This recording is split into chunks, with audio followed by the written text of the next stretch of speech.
advice do you have to homeowners? Practicing that preparedness, starting the conversation now is always going to be a benefit to any association out there. And welcome to the Recovery Report Live, GlobalPro's deep dive into relevant business and insurance topics, providing actionable takeaways and valuable insights. We aim to update, educate, and inform you weekly. I'm Dan Odess, president of GlobalPro, where we manage risk to recovery.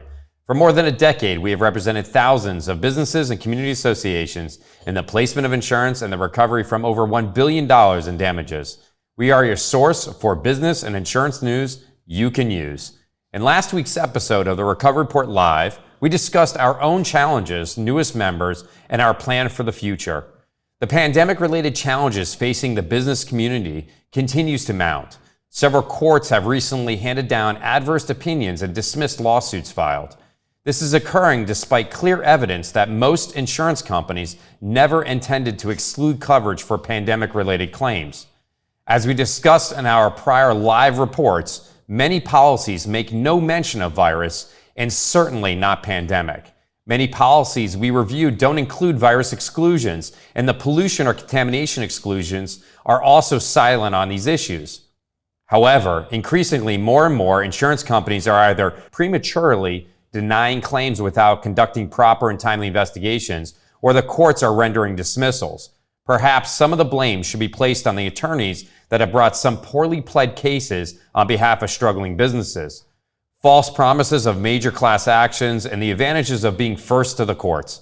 Unfortunately, many of the lawyers we see handling these claims have never before litigated insurance matters and clearly tried to take a shortcut. We see this often in our industry, but there is still hope. And the process is long and grueling, full of challenges and plenty of confusing details. For instance, shortly after the pandemic unfolded here in the US, most insurance companies reported that claims were not covered and that they expected little impact. Then the political pressure mounted and quarterly earnings were reported on. So the tide shifted and they blamed the pandemic for a rise in premium and stress on the market. But wait, weren't these claims excluded? Lloyd's of London reported in May that they expected to pay between $3 to $4.3 billion. And then a week ago, they nearly doubled it. That's a mere fraction of the expected hit to the entire industry. But who's getting paid and when? The reports for these predictions tend to stipulate that payments will be made or are expected, but when and what are they waiting for? In July, the Financial Conduct Authority, FCA, brought a UK case, United Kingdom case, to try and bring clarity as to whether business interruption policies cover for these losses. The outcome was largely positive and the outlook encouraging. However, it is interpreted and used to guide decision makers in the US is unclear. The principles of the English law governing policy interpretation differ in some material respects from the principles governing policy interpretation in much of the United States, being less favorable to the insureds than the US principles usually are. However, there is no doubt that the decision in FCA is the result of the most comprehensive argument to date. And while the focus is on the specific disease coverage extensions, much of the court's discussion is relevant to the US insureds, either because they may have such coverage extensions or because the issues involved overlap with the issues involved in many of the US coverage disputes. However, the court did not address the issue of whether the mere presence of the virus constitutes direct physical loss or damage to property, which in large part is at the center of the issues in the US lawsuits. In light of this good news, and in the spirit of looking forward, I'm delighted to be joined by one of our very own. Marketing Director Rina Solorzano brings 18 years of marketing experience to the GlobalPro family. Over the last decade, she has developed marketing campaigns for major businesses and organizations within the entertainment, travel, and leisure industry in the Miami DMA. Rina has a passion for digital marketing and advertising in general. Besides her passion of using digital marketing tools to increase revenue, Rina loves spending time with friends, cooking, and traveling. Born and raised in Honduras, Rina holds a business management degree and a journalism degree from the University of Wisconsin. Welcome to the report, Rina. Thank you very much. Thank you for having me, Daniel. I obviously am very excited to have you here, and so glad that we can dual our studio here and use it in such a way to get some great information out for local businesses and our communities and all of our attendees that have tuned in today. I'd like to get right into our recent endeavors, and I'm very excited to talk to you about how we are helping our business community. Something near and dear to my heart is always being involved in community, and you and the entire marketing team are certainly helping making that dream come true. And the new, what marketing issues are businesses facing in general as it relates to this new that we have here with the pandemic and potentially getting back to normal?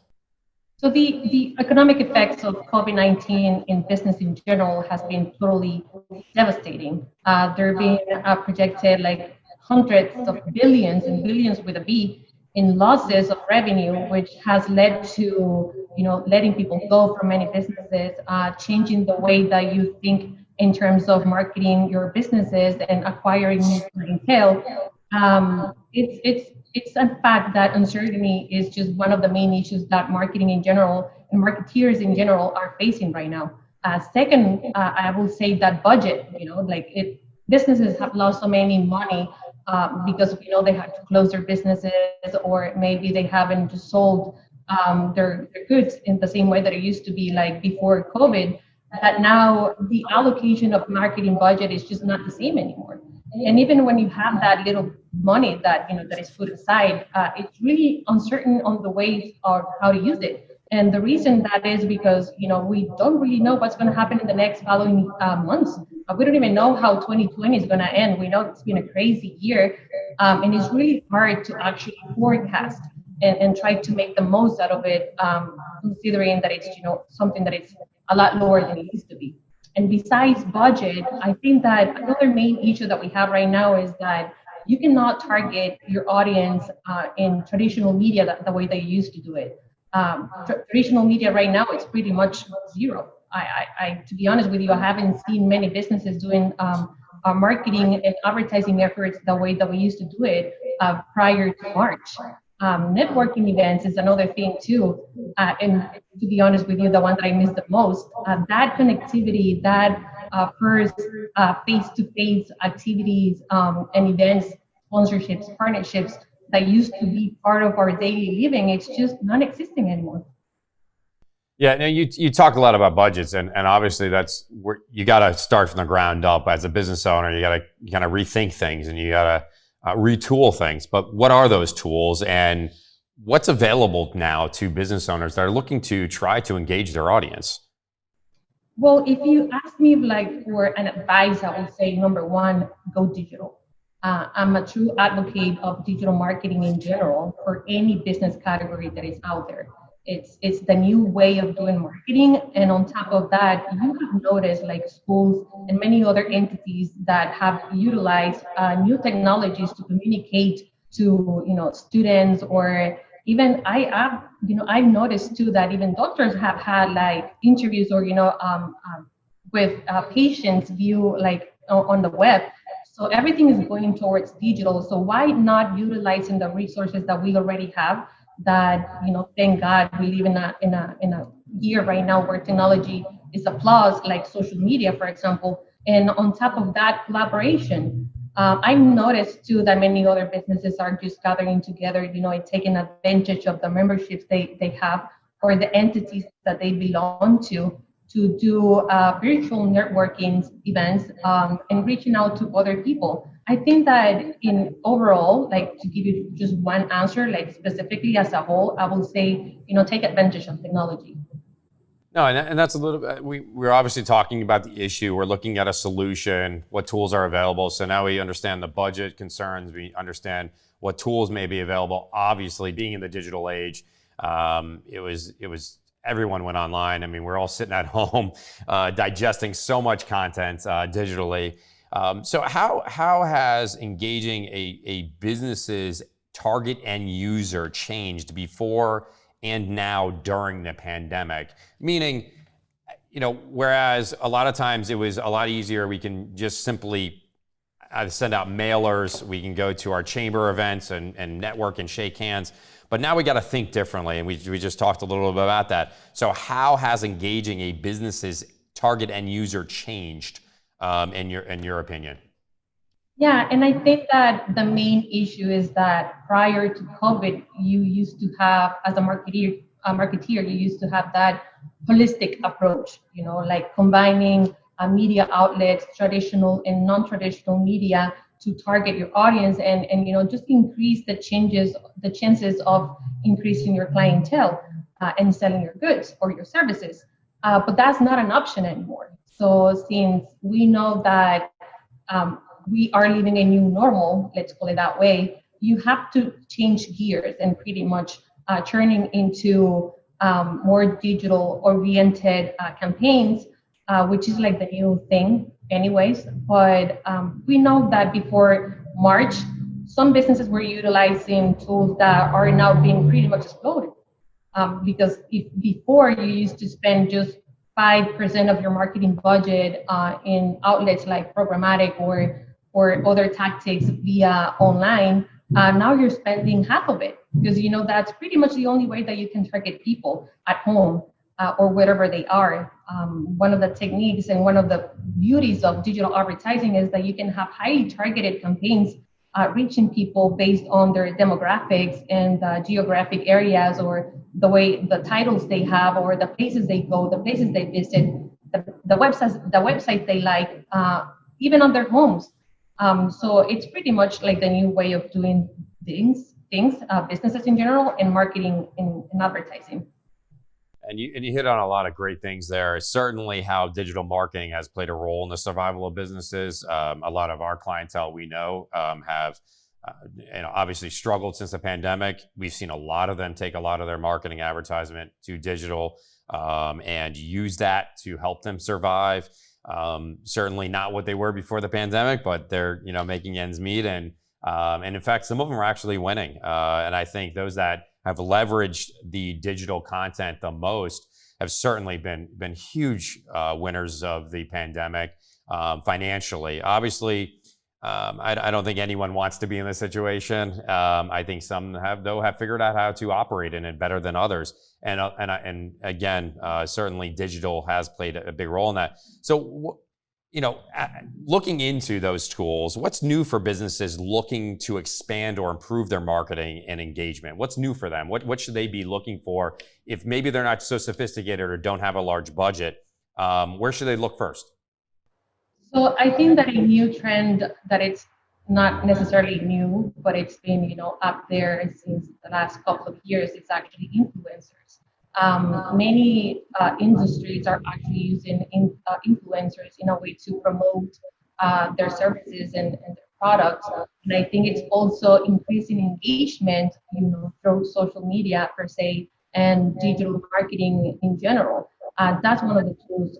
Something else that I noticed that is also not really, really new, but it was supposed to do like a huge impact in 2020, and then COVID happened and then changed the perspective of many businesses is OTT, which is over-the-top television.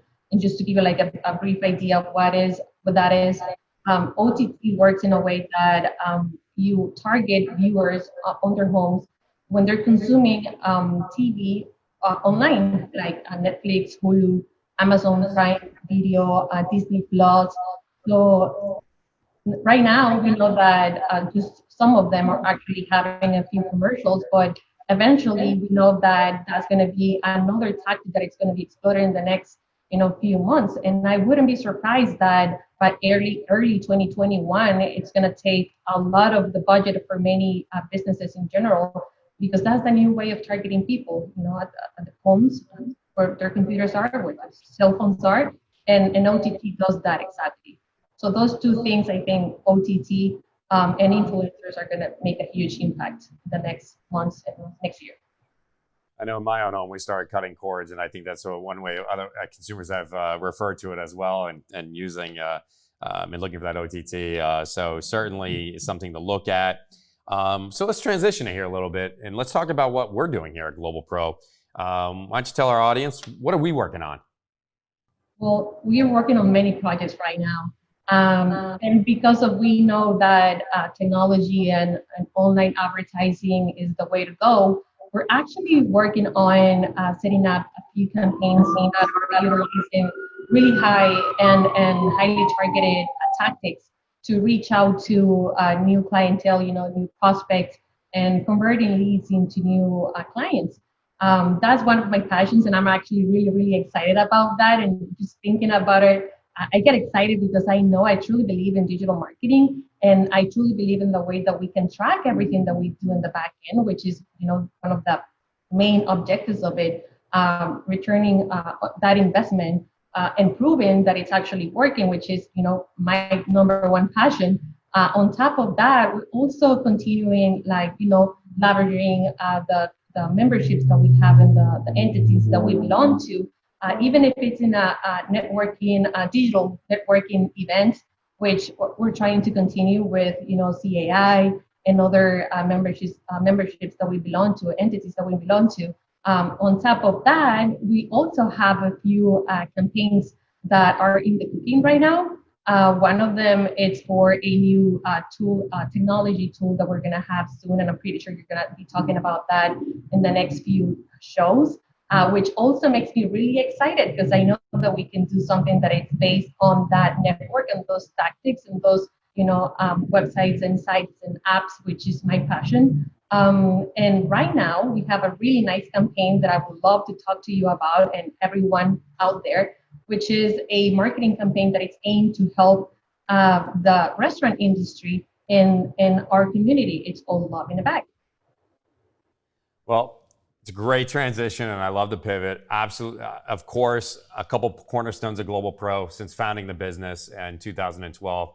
I always made sure that technology as well as community are part of that. It absolutely runs very deep in our culture here at GlobalPro. And something Rina she pivoted right from technology right into it perfectly.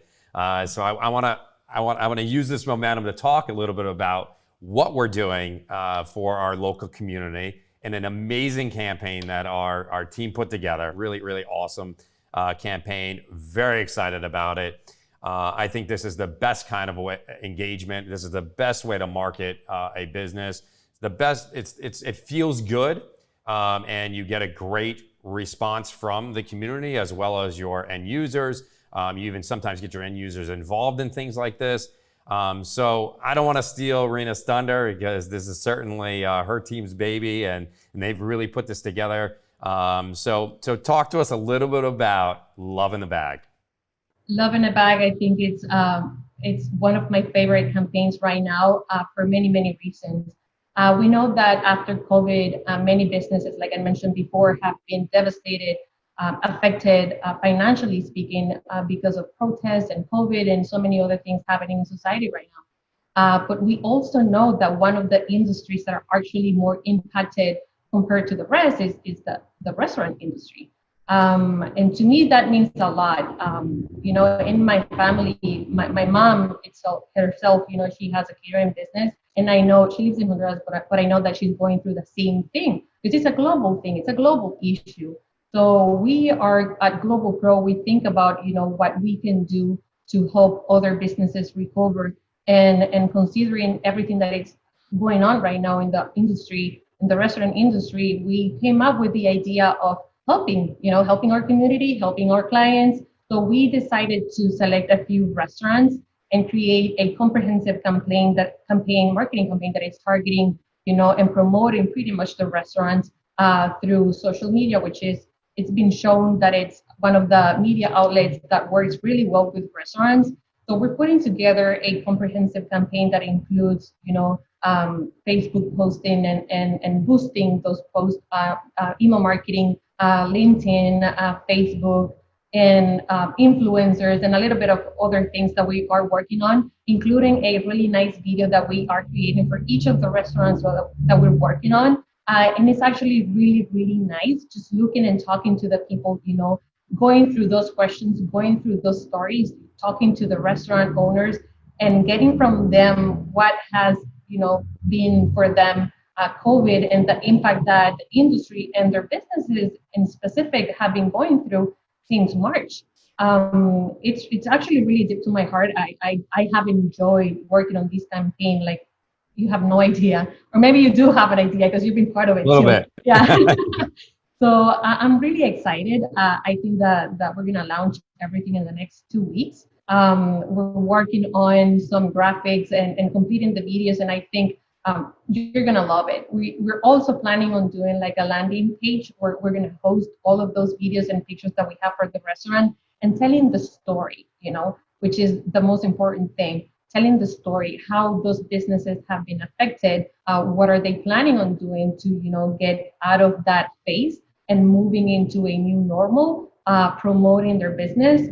And I think that's the best that we can do right now, supporting our community.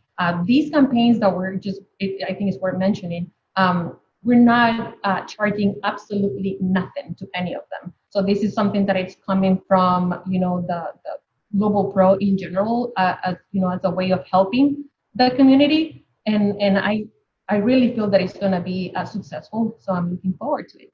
No, absolutely. And you talked a little bit about a few of the things that our audience should be looking out for. And I want to dive into a little bit deeper because I want to make sure that our audience knows where this stuff is going to be, how can they get involved, and how can they do their part, because we really want our community to get behind this. We want a spotlight on the restaurant industry. Before the pandemic took hold, there was 15 million employees in the hospitality industry. Now 2 out of every 3 are unemployed. So this is really important. This is important at a national level, but obviously here in South Florida, as well as in our New York and Washington, D.C. Office market areas, it's incredibly important because those areas all rely on tourism and the hospitality industries and entertainment. So we want to get the folks back there doing what they do best, which is, serving at these restaurants, cooking up delicious food. So we want to highlight a few of those, some of our clients, and tell their story about the struggles they went through and how they are getting back on their feet and utilizing some of the marketing and things that we talked about today to leverage it to get a better leg up as we head out of this. We know here in Miami-Dade we started doing phase 2 rollbacks, or they're planned. And in the New York market, they also have started talking about rolling back. Obviously, there's some nuances to those things, very difficult and a whole long conversation. But with that being said, and as things are starting to roll back and get back to normal, we want to be out front helping our clientele and helping our community recover from this. So Rina, how can our audience get involved and what should they be looking for? So I think that the best way to get involved as a community member would be to actually supporting your restaurants, supporting the restaurants within your community. Think about what it used to be prior to COVID to celebrate with friends, going out for brunch or celebrating birthdays in those restaurants that we call our favorite spots in the community. So support them. Some of the restaurants that we're working on with right now are Sardinia at Miami Beach. We have Dolores, but you can call me Lolita. In Brickell, we also have The Canoe Jamaican restaurant in Wynwood. We have many other places that we're practically putting together into this huge campaign. And I think it's worth mentioning too that the main concept is coming because we want to remind people that even though right now in phase 2 only 50% of capacity can be fulfilled at each restaurant, each location, that get a takeout or delivery from those restaurants and keep supporting them. So the main reason why Love in a Bag is called Love in a Bag is just because of that, to remind people that even though maybe you cannot be at the restaurant in a face-to-face environment that like it used to be, that there's a lot going on in that food.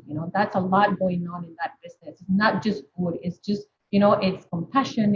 It's passion. It's love. It's sacrifice. It's so many things, and especially love. Love in a bag, which is the main concept that we're trying to get to. So yeah, support your local restaurants. Take out delivery, and stay tuned for more. No, and if you have any favorites, let us know about it. We'd love to reach out to them as well, incorporate them into the campaign. We bought lots of bags to give out. So we're even giving them the tools they need in order to be able to deliver on this. And again, this is not in exchange for any money of any sort. This is simply us trying to help our community, support the local businesses, because we know how essential the restaurant hospitality industry is to our economy. not only locally, but nationally. So we want to be a part of those recovery efforts, and it's really important. So there'll be an amazing landing page that's going to get launched. We're going to be pushing out a whole bunch of information on social media. So obviously, make sure you follow us, like us, do all those great things all over the social media platforms. We're going to be doing a lot more broadcasts like this with Rina and other members of our marketing team, as well as our claims team, to make sure that you all are kept up to date as to what we are doing here at GlobalPro, not only with the Love in the Bag campaign, to making sure that you are aware of all the other things that are going on, because again, community is a cornerstone. It's essential. Here, it runs deep in our culture, and we want to constantly make sure that we're giving back. It's really, really important. I'm so excited to have you with me here today, Rina, to share this, share the spotlight, to share all this information. So huge thanks to you, Rina, and all of our attendees that tuned in this week. I encourage everyone to go online at getglobalpro.com, check out our website, click the resource section to read and download important information you need to be prepared. I mean, just check the tropics any day this week. It's been absolutely insane. One storm after another. You never know when the next one is going to hit. And if you learned anything from Sally, it can happen when you least expect it. So certainly check in on our website. We always update the information there in the Storm Center, Disaster Center. There's always going to be good information that you need, actionable information that you can use. Be sure to check out our YouTube channel to watch today's broadcast, and like us, follow us, and engage us on all the social media platforms. We love to connect with our clients and our community, so call us anytime or shoot us an email. Remember to tune in next week. We talk with one of our very own restaurant clients to discuss the transition and challenges facing the industry and the restrictions as they do roll back all of these restrictions and get back to normal. Again, huge thanks to everyone that tuned in this week, and we look forward to seeing you next week on the Recovery Report Live.